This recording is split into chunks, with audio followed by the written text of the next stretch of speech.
Subhanaka la ilma lana illa ma 'allamtana innaka antal alimul hakim. Allahumma anfa'na bima 'allamtana wa 'allimna ma yanfa'una warzuqna 'uluman tanfa'una fid dini wad dunya wal akhirah. Allahumma atina al-hikmata allati man utiha faqad utiya khairan katsiran. Allahumma ati nufusana taqwaha wa zakkiha anta khairu man zakkaha anta waliyuha wa maulaha. Wa sallallahu ala nabiyina Muhammadin sallallahu alaihi wasallam walhamdulillahi rabbil alamin. Berbahagia sekali siang hari ini saya bisa bersilaturahim dengan Bapak Ibu semuanya. Untuk khusus yang saya hormati, saya muliakan Bapak Ketua PDM. Di sini PDM Surabaya. Tadi saya kelelahan dari sambil tidur di mobil tadi kemarin dari Waru. Bapak Amri, kalau hanya 4 kali disebutkan nanti agak lucu ya. Yang kami muliakan juga mungkin Ketua PCM ada di sini, juga pengurus ranting, pengurus Ortom di bawah Muhammadiyah yang alhamdulillah telah berlangsung muktamar yang bersih. Allahu Akbar. Mudah-mudahan melahirkan kepemimpinan yang membawa kepada kemajuan kita semua dalam berislam. Amin ya rabbal alamin. Begitu juga kepada seluruh pengurus masjid Raden Patah, mulai dari pembina saya sampai kepada pengurus tanfidnya. Semoga Allah Subhanahu wa taala memuliakan mereka semua dengan semua dedikasinya, dan seluruh hadirin yang hadir pada hari ini. Saya juga lama tidak keliling tabligh akbar setelah Covid. Nah, inilah yang keempat di Surabaya. Semoga Allah kuatkan iman, Islam, dan umat Islam di Indonesia ini. Amin. Pertama-tama senyum dulu semuanya. Senyum dulu. Senyum itu sehat. Ya, senyum itu sedekah. Ya, kalau senyum hatinya langsung bahagia gitu. Jangan nunggu bahagia baru senyum. Tentu ada isyarat dari saya, senyum, jangan marah, saya begitu. Baik, bismillahirrahmanirrahim. Tentang persatuan umat untuk merajut kebersamaan. Sebuah tema yang mungkin rumus yang kita inginkan semua ini ada di dalam surah Al-Imran. Sebagai referensi utama dari ayat 102, 103, 104 sampai 105. Silakan dibuka. Adalah sebuah kesyukuran kepada kita seluruhnya umat Islam. Ada banyak yang ingin saya sampaikan. Kenapa saya minta untuk senyum dari awal? Karena insya Allah ke depan ini akan menjadi tahun-tahun kebaikan bagi Indonesia, bagi umat Islam, dan bagi seluruh dunia Islam. Allahu Akbar. Makanya senyum saja. Ya, jangan marah, jangan emosi, sehingga terjaga persatuan dan kita tidak dibentur-benturkan lagi. Ya, saatnya kita membangun negeri, saatnya kita membangun negara kita, bangsa kita dengan Islam dan dakwah Islam. Allahu Akbar. Dari mana mulainya? Coba lihat. Perang. Mulai dari perang ini ceritanya. 40 tahun terjadi di dunia Islam. Siapa yang menciptakan perang? Adalah yang sekarang lagi perang. Ukraina. Setelah mereka berperang sesama mereka, tidak ada perang di Indonesia. Betul? Betul? Betul? Jadi siapa yang sebetulnya tukang perang itu? Umat Islam kan? Kita buka dulu, makanya senyum. Tapi masih ada umat Islam yang mau perang. Kalau ditanya lawan siapa? Enggak tahu. Pokoknya komando dulu, Allahu Akbar. Kalau ditanya, kalau kita bisa, Ustaz, komando Ustaz, ngapain perang? Lawan siapa? Enggak tahu. Musuhnya kalau begitu mah dirimu sendiri. Coba sekarang sejak 1982 sampai 2022 hari. Setelah perang pindah ke Ukraina, apakah ada perang di Indonesia? Sesama umat Islam? Tidak. Lalu bagaimana juga Islam itu hancur 40 tahun? Terakhir Yaman, sebelumnya Sudan, sebelumnya Irak, Suriah, Irak, sebelumnya lagi Aljazair, sebelum lagi Tunisia, diporak-porandakan. Caranya bagaimana? Dipecah belah. Atau umat Islam difitnah satu sama lain, membuat hoax satu sama lain. Saya ingat ketika saya di Madinah tahun 1990, itu terjadi perang Teluk. 3 bulan saya tidak kuliah di Madinah. Di Saudi diajari bagaimana cara menghindari kalau ada senjata kimia. Kalau dengar sirine, lalu ada senjata kimia, masuk ke kamar mandi, basahkan kain-kain, tutup lubang-lubang angin. Saat itu kami di kampus. Kenapa? Karena Irak akan menjatuhkan senjata kimia. Benar ya? Terbukti kan? Ada faktanya. Sampai Irak hancur, ada faktanya. Ya. Sampai Irak hancur, ketemu faktanya senjata kimia? Tidak. Tapi hantu senjata kimia yang dituduhkan umat Islam pada saat itu sampai seluruh rakyat umat Islam. Untungnya kami di Madinah dan kuliah di Madinah yakin betul kalau Dajjal nggak bisa masuk di akhir zaman.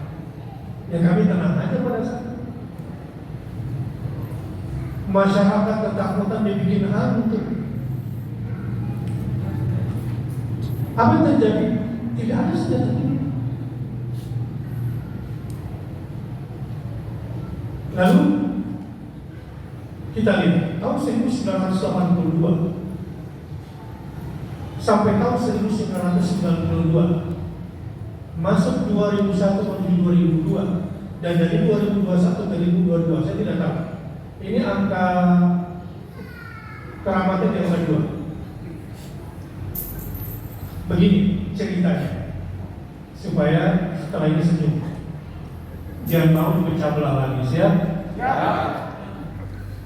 Sesama umat Muhammad yang berpegang pada satu kalimat La ilaha illallah Muhammadun Rasulullah sallallahu alaihi wasallam, hendaklah bersatu di bawah kalimat ini. Di Iran dan di Afghanistan dipecah belah, dipecah belah. Oleh siapa? Oleh mereka. Dengan membuat apa? Hoax. Walaupun istilah hoax baru sekarang ini. Saya nonton waktu tahun 90 bagaimana dipecah antara Saudi Arabia dengan Mesir, Saudi Arabia dengan Yaman. Tahun 90 itu kita belum kenalkan teknologi cropping, animasi. Kan sekarang bisa kan disanding-sandingkan. Nah, saat itu diadulah Saudi Arabia saat itu mendukung Kuwait di berita di TV diambil potongan video. Sekarang banyak kan potongan video ini membawa fitnah. Ya, kepada saya di belakangan ini juga lagi ramai. Betul. Potongan-potongan video yang kemudian ditambah-tambahin. Seperti itu kejadiannya. Jadi kalau ada masih seperti itu, kasihan. Dilihat, diperhatikan di TV. Saat itu Saddam Hussein sedang berpelukan dengan Hosni Mubarak. Marahnya Kuwait, marahnya Saudi. Saat itu juga difitnah di televisi, Yaman berpelukan dengan Irak. Tahu nggak apa yang terjadi? Diusirlah dosen-dosen dari Saudi, dari Mesir, dari Yaman. Padahal berita ini berita lama. Disampaikan antara narasi dengan gambar itu berbeda. Saya nggak kebayang. Setelah kita ngerti apa yang disebut dengan animasi, hoax, cropping, hari ini aja masih tertipu. Bagaimana? Dulu tahun 90, sekarang 2000. Jadi berapa tahun yang lalu? 32 tahun yang lalu.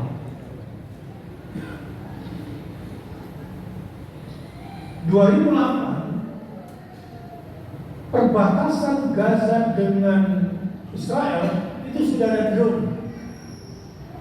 Itu udah kenal tahun itu. Drone. Kita baru tahu drone belakangan terakhir ini. Jadi banyak yang tertipu. Sehingga apa yang terjadi? Bermusuhanlah di antara Indonesia. Setelah negara-negara besar saling bermusuhan, Indonesia sama satu sama lain di Perang Teluk, ingat? Mereka kan membawa misi Crusader, perang salib, sebagai lanjutan daripada dendam itu. Dan itu terbukti di perang Irak kemarin.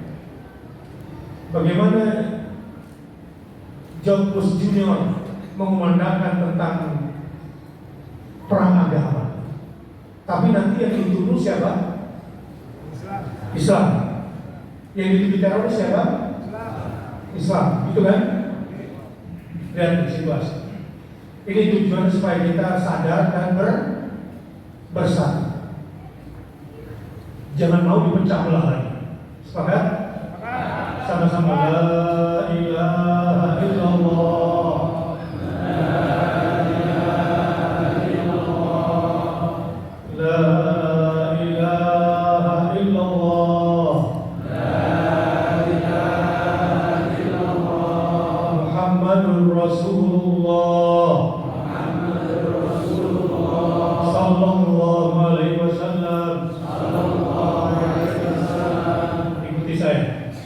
Dan perjuangan pergerakan kemerdekaan Indonesia. Ulangi, hal ini kedua pembukaan Undang-Undang Dasar 45. Dan perjuangan pergerakan kemerdekaan Indonesia telah sampai kepada saat yang berbahagia dengan selamat sentosa mengantarkan rakyat Indonesia ke depan pintu gerbang kemerdekaan negara Indonesia yang merdeka, bersatu, berdaulat, adil, dan makmur. Allahu Akbar. Jelas ya? Berbahagia, sentosa, langkah yang kita bangun jelas. Ini blueprint cetak biru kebangsaan kita. Kemana harusnya kita berjalan? Roadmap mau dibawa kemana bangsa ini? Mau dibawa kemana negara ini? Sudah ada nggak roadmapnya? Sudah ada nggak cetak birunya? Sudah ada. Coba lihat, saya ulangi sendiri ya. Hal ini yang kedua. Dan perjuangan pergerakan kemerdekaan Indonesia telah sampailah kepada saat yang berbahagia dan selamat sentosa, mengantarkan rakyat Indonesia ke depan pintu gerbang kemerdekaan negara Indonesia yang merdeka, berdaulat, negara Indonesia yang merdeka, bersatu, berdaulat, adil, dan makmur. Saya mau tanya, mungkinkah Indonesia makmur kalau tidak adil? Mungkin makmur kalau tidak ada keadilan? Tidak akan. Mungkinkah Indonesia menjadi negara yang adil kalau tidak berdaulat? Tidak. Mungkinkah kita berdaulat kalau kita tidak bersatu? Cerdaskah blueprint Indonesia ini? Cerdas.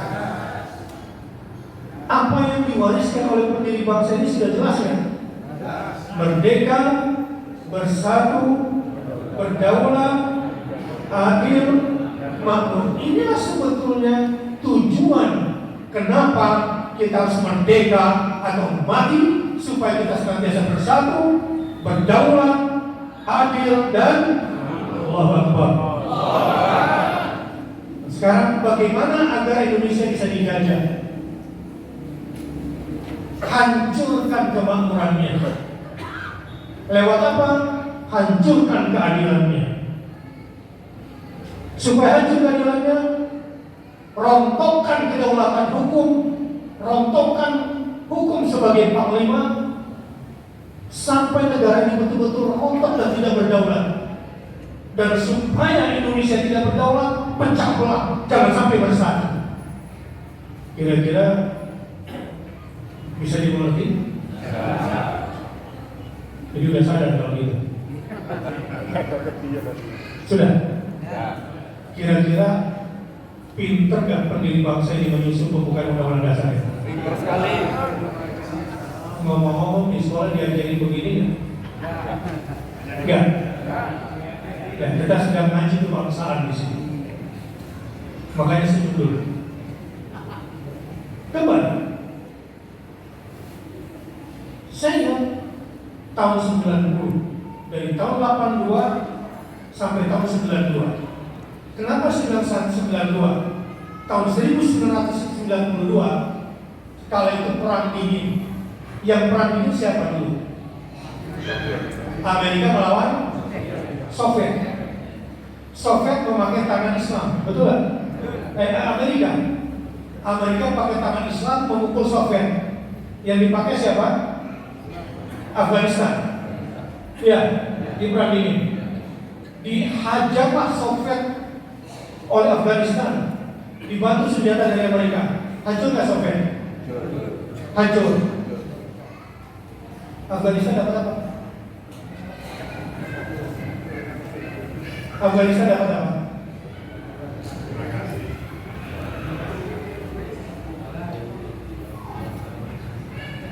Lihat. Setelah itu pun, apakah Afghanistan saat itu bisa bersatu? Dipecah lagi oleh situannya ini. Dulu itu pecah belah, sesama pasukan mujahidin berperang. Betul. Pimpinan Hikmatiyah, Burhanuddin, Rabbani, Sayyaf, di depan mata saya, di Saudi mereka didamaikan. Semua pada bawa senjata, perang dan berhenti. Sesama umat Islam. Makanya selama umat Islam mau diadu domba dengan sesama mereka, gampang diperalat. Betul? Sekarang masih mau nggak gitu kan? Masih mau? Ya. Yang saya ceritakan ini fakta atau hayalan? Karena saya ditugaskan untuk mencerahkan. Dan qadar Allah ditakdirkan saya melihat depan mata pada saat itu. Sejak tahun 1982 sampai tahun 92, hancuran Uni Soviet. Afghanistan mulai dari awal lagi. Sumber gasnya, terutama opiumnya,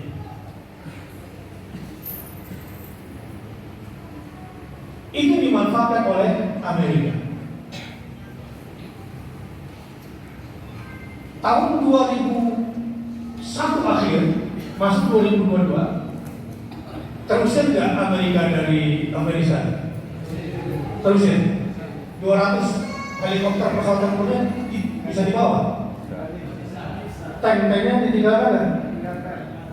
Tinggal. Apakah karena Taliban kuat berperang? Tidak. Karena dakwah. Karena dakwah. Dakwah yang mana? Coba siapa yang tahu? Siapa negara mana pemasok opium terbesar sedunia? Hah? Afghanistan. Pemasok opium terbesar dunia ini adalah Afghanistan, bahkan di Islam sampai 60%. Saya baca ya, ini berita dari BBC. Berapa banyak produksi opium di negara itu dan bagaimana dikaitkan dengan Taliban? Macam-macam. Ini kita baca dari berita mereka. Tanaman opium poppy dapat disulit menjadi bahan dasar untuk beberapa obat dengan tingkat adiktif yang tinggi, termasuk heroin. Afghanistan merupakan produsen terbesar opium di dunia. Menurut kantor PBB, putusan obat terlarang dan kejahatan UNODC. Ada grafiknya. Lebih dari 80% produksi opium global berasal dari Afghanistan. Produksi opium dalam tahun 1990 sampai 2019. Di sini tertulis di 2020 sampai 10.000 ton. Mungkin dikalikan grafiknya ini sumbernya dari UNDC. Turun drastis akibat larangan dari Taliban sebelum invasi pimpinan IS yang menjungkalkan mereka akhir 2001. Jadi turunnya luar biasa setelah Amerika hengkang dari sana. Tapi proses dakwah yang berjalan kepada masyarakat, janganlah nanam opium, lebih banyak mudorotnya daripada manfaatnya dipahamkan. Akhirnya berhentilah nanam sayur, kemudian ya nanam buah, jangan nanam ganja, kemudian jangan bisnis narkoba, gitu ya.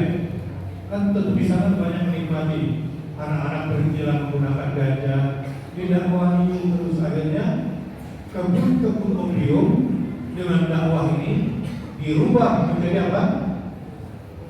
Tanaman-tanaman yang produktif dan sehat. Sampai di sini. Akibat itu, maka Amerika pun kehilangan pendapatan. Yang selama ini perang di Afghanistan, perang di dunia itu dibiayai dari apa? Dari opium, dari hasil jualan narkoba. Tapi pada saat itu dia jualan narkoba, seakan-akan polisinya dunia. Padahal polisi dunia ini dibiayai dari mana? Narkoba. Benar? Karena kalau sudah mengkonsumsi narkoba, bodoh nggak? Bodoh nggak? Bodoh. Disuruh main judi mau nggak? Mau kan? Judi online terbesar itu rakyat miskin. Yang 50.000, yang 10.000 itu terbesar. Jujur di sini pernah nggak ada main judi online? Akibatnya karena sudah bodoh, main judi terperangkap sama pinjol, banyak nggak? Pinjaman online banyak di masyarakat kecil ini sekarang. Banyak yang stres seperti mau bunuh diri karena terjerat apa? Pinjaman.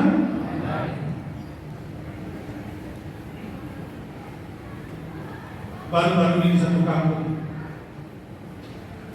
pembebasan lahan, ya, pembebasan lahan.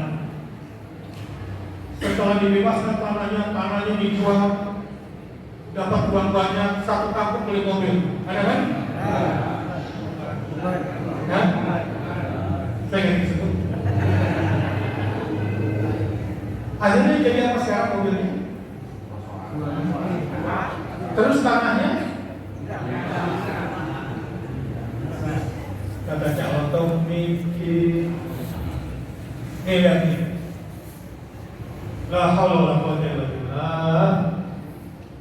Mobil, motor, komputer, HP, ya lihat beli HP yang berapa kira-kira? Ibu-ibu yang berapa HP-nya? Rata-rata lah dari S22 Ultra yang harganya sekarang 20 juta sampai kira-kira paling murah berapa? 23 juta? Oh iya, berarti yang tinggi RAM-nya ini belum tak pakai SIM sama temper jelasin belum? Hah? Sama eksternal SD card ini 25 juta misalnya. Masih ada nggak tanah di Indonesia harganya 100 ribu? Banyak. Di daerah-daerah yang mineralnya kaya masih banyak yang di bawah 50 ribu. Atasnya pohon, bawahnya nikel. Atasnya pohon yang di atas hektar-hektar itu pohon yang keras dan lurus, di bawahnya batu-batu. Dijual di bawah 50 ribu ada nggak? Sekarang kita pikir, coba pikir sedikit ya. Katakan saya rata-rata beli HP harganya 5 juta. Harga tanahnya berapa? 100 ribu. Oke? Nyambil yang gampang aja gitu. HP tadi berapa? 5 juta.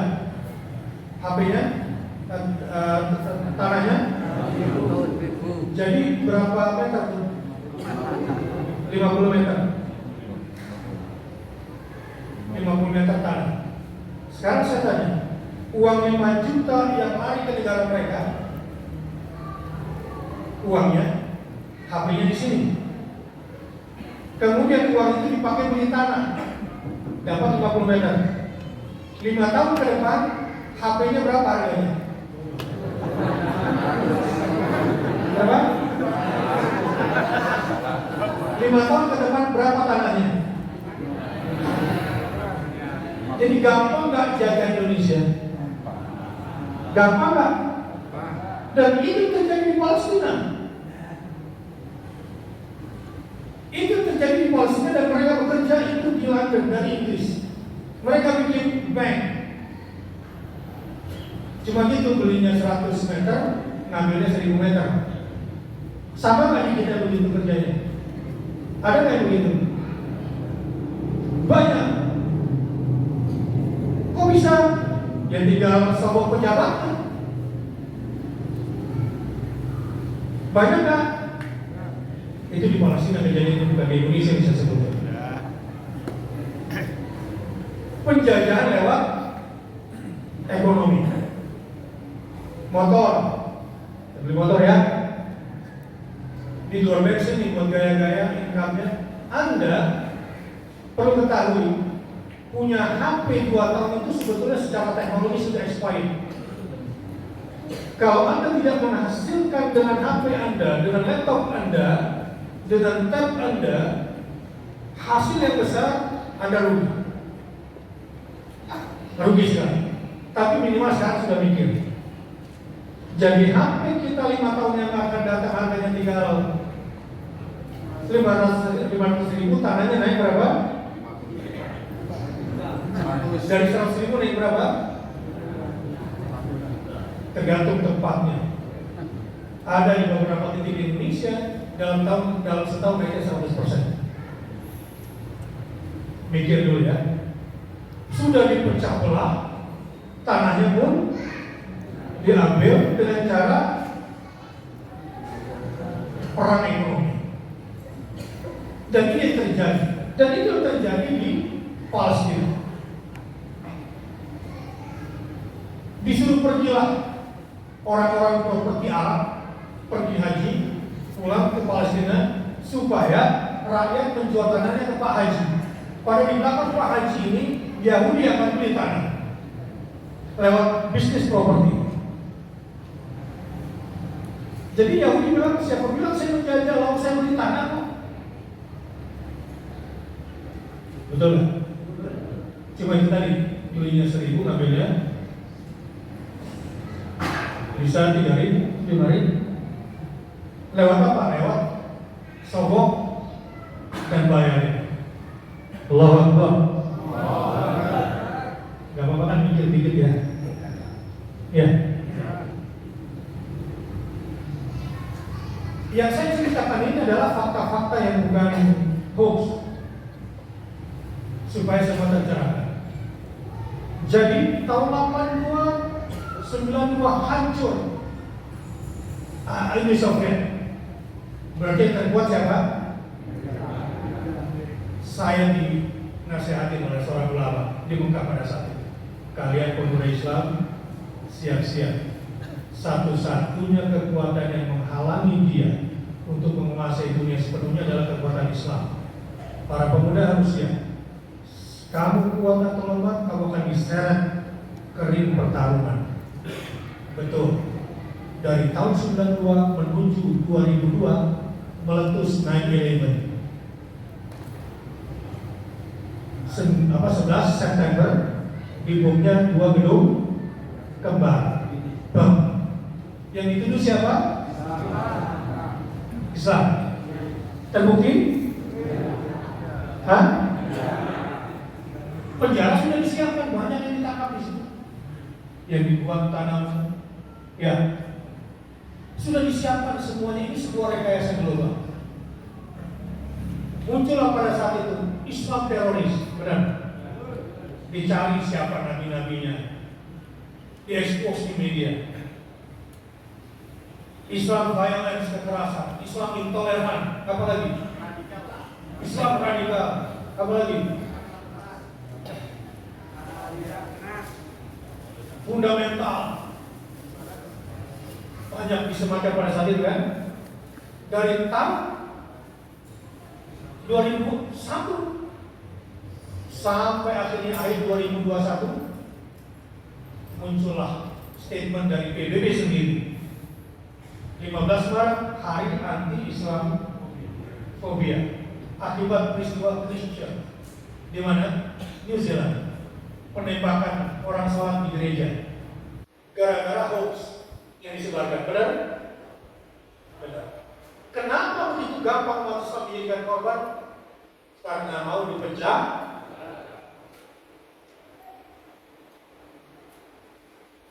Kalau orang sudah dipecah belah, umat dipecah belah, betul-betul hilang kegelapannya sudah.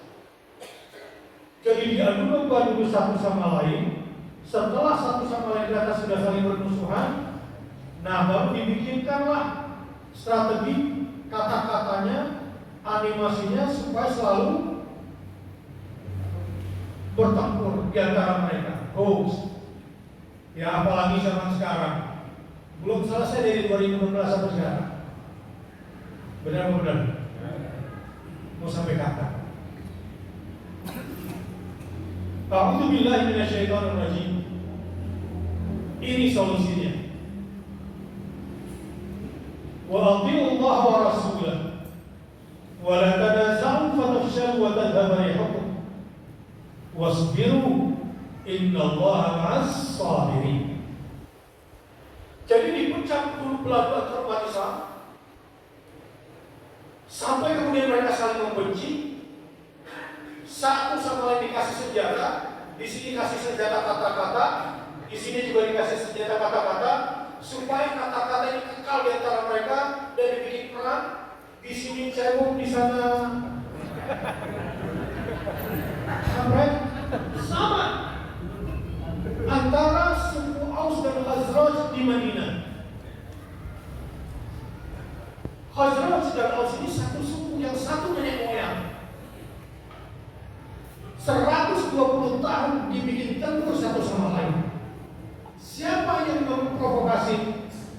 Khazraj sampai 120 tahun perang antar suku Bani Nabil dan Bani Quraizah yang masing-masing nongkrongin suku-suku ini, dikompori terus, dipanasi terus, sampai dibikin situasi saling bunuh satu sama lain sehingga dendam itu tidak akan pernah bisa coba lagi. Sebab kalau ada yang coba-coba untuk mendamaikan, pasti dituduh pengkhianat. Karena dia tidak merasakan yang saya rasakan, anak saya terbunuh waktu perang antara Aus sama Khazraj. Bisa selesai nggak kalau kayak gini? Sampai 120 tahun perang di antara mereka. Sampai akhirnya datanglah utusan mereka ke Mekah. Taat kepada Allah, berbayat kepada Rasulullah SAW. Untuk apa? Untuk taat, berbayat kepada Allah dan Rasulnya. Wa atiullah wa atiullah wa Rasulullah. Rasulullah yang kemudian menyatukan mereka. Karena Yahudi berkepentingan untuk menguasai teritorial Madinah, nggak akan pernah bisa dominan selama Aus dan Khazraj bersatu. Betul? Kalau umat Islam bersatu, menang nggak? Menang nggak? Menang. Menang apa? Sebarang. Menang sebarang. Ini kita ada pada Maya yang nggak mau diprovokasi. Menang ekonomi, benar nggak? Menang sosial, tuh? Kok menang nih semuanya? Menang politik. Pasal 9 aja. Menang semuanya. Sebab dia mayoritas. Kalau mayoritas ini dibiarkan bersatu, kira-kira yang ingin menguasai Indonesia bakal menang atau tidak? Bagaimana caranya supaya mereka menang? Pecah? Kalau ada yang coba-coba untuk mendamaikan, diapakan? Tuduh dia sebagai pengkhianat. Hati-hati. Apa yang terjadi? Solusinya adalah wa atiullah wa rasulah wa la tanaza'u. Apa itu artinya wa la tanaza'u? Hah? Jangan. Wa la tanaza'u artinya, tahu kalau orang mau meninggal dunia ada namanya nazar? Iya. Kenapa dinazar? Artinya dia dicabut paksa nyawanya, ruhnya. Kenapa dicabut paksa? Karena tidak mau melepas nyawanya. Itu disebut dengan nazar. Semakin dia menolak untuk dilepas nyawanya, dia semakin sakit. Itu. Makanya kalau orang beriman dicabut nyawanya dari mana? Dari bunuh-bunuh atau dari hidungnya? Kalau orang-orang yang sangat ingkar dicabut dari pori-pori. Wal taffatis saqu bis-saq. Saking sakitnya dinazar, maka berhimpitanlah antara betis dengan betis itu, menahan sakit. Nazar itu mencabut paksa. Di sini tafsir daripada wala tanaza'u, janganlah kalian saling mencerabut kasih sayang yang sudah ditanamkan oleh Allah Subhanahu wa taala sebagai bangsa yang merdeka, bersatu, berdaulat, adil dan makmur. Allahu Akbar. Wala tanaza'u artinya jangan saling cerabut kasih sayang dengan paksa hanya gara-gara persoalan kecil. Dan ini sekarang banyak hoax kan? Hoax banyak. Apa orang kata hoax? Ilmu. Apa definisi ilmu? Apa definisi hoax? Hoax adalah informasi atau pengetahuan yang tidak sesuai dengan fakta, realita. Kalau ilmu, informasi atau pengetahuan yang sesuai dengan fakta dan realita. Jadi, apa lawan kata hoax? Ilmu. Jadi orang berilmu mengkonsumsi hoax atau tidak? Tidak. Ini kata-kata kunci secara teknis untuk menjelaskan bersatu untuk merajut. Makanya hati-hati komen di grup. Banyak sesama alumni pesantren pecah belah. Banyak. Karena apa? Tidak ada budaya tabayun. Gak puas diskusi di grup, ayo ketemu di luar. La haula wala quwwata illa billah. Ada nggak yang di grup seperti itu? Kemarin mertua sama menantu gara-gara politik pecah belah. Suami sama istri beda pilihan, ada yang cerai kan? La haula. Itu pernah terjadi nggak sebelumnya? Pernah? Kira-kira ada apa ini? Sekarang mau digitukan lagi atau tidak? Tobat apa enggak? Taatilah Allah. Yang pertama, taatilah Rasulnya. Yang kedua, yang ketiga, jangan saling cerabut kasih sayang di antara kalian. Sebab kalau orang sudah saling cerabut satu sama lain, berarti sudah tidak taat kepada Allah dan tidak taat kepada Rasulullah SAW. Sebab apa? Sesama mukmin harusnya wa yufiruna ala anfusihim walau kana min khasasah. Tingkat solidaritas sesama mukmin kalau ingin bersatu adalah lebih memprioritaskan kepentingan saudaranya walau dirinya sendiri sangat membutuhkan. Seperti Ansar dan Muhajirin. Bagaimana keutamaan kaum Ansar dan Muhajirin sering diangkat di pengajian kan? Betapa bangganya Allah kepada persatuan Ansar dan Muhajirin. Nanti saya ambil contoh di ayat lain. Kalau kamu sudah tidak taat kepada Allah, tidak taat kepada Rasulullah SAW, dan selalu mencerahkan kasih sayang di antara kalian, fatasyan, pasti dan tidak lama lagi fa di sini menunjukkan akan terjadi sebentar lagi. Kalau summa ini masih agak jauh, dijamin kamu akan gagal. Fatasyan. Di mana mulainya saling mencerahkan kasih sayang di antara sesama kita? Kalau Kementerian Agama dan di mana begini? Dan taatlah kepada Allah dan Rasulnya, dan janganlah kamu berbantah-bantah. Saling berbantah-bantahan ya. Awal dari sebuah perkelahian yang mencerahkan kasih sayang satu sama lain. Suami istri kalau itu di WA bisa selesai nggak? Bantah-bantahan di WA, salah satunya bisa banting HP ya? Saling menyakiti. Innalillahi wa inna ilaihi raji'un. Ngomong-ngomong ada nggak gitu? Assalamualaikum. Pernah dikelahi sama istri seperti itu? Saling menyakiti di WA, saling menyerang di WA, kesel nggak bisa tidur, banting HP, dan seterusnya. Semua dimulai dari mana? Berbantah-bantahan sampai mencerahkan kasih sayang. Tanpa disadari telah mentalak istrinya lewat WA. Tanpa disadari si istri juga sudah setuju, belum ke KUA. Dan memang kalau kita ke KUA, kasus terbesar apa? Cerai. Yang terbesar tolak atau hulu. Laki yang menceraikan atau perempuan minta dilepas.